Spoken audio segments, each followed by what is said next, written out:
Hello, today I'm gonna show you how to get to admin on Shopify. Don't forget to subscribe and like before we begin. Okay, let's dive in. So in order to get to admin, we need to log into our Shopify. So first, go ahead and search for Shopify login and then click the first link like this. And inside, at the top right corner, you can see the login button right here. So just click on it and then log in your account. And as you can see, I'm already on admin in my Shopify. So as you can see, I can see my products here. I can see a bunch of settings right here related to my shop.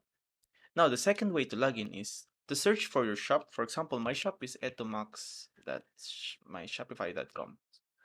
So when you're here, as you can see, this is my shop. This is just for test purpose, so there's nothing here. In order to sign in as admin, just go ahead and replace this to admin like this. And it will then take you to this login page right here. Now I'm just gonna sign in back my account like this. And as you can see, we're at the same page as before. So there you have it.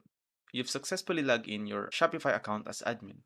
I hope this one helps. See you guys on the next one. Thanks for watching.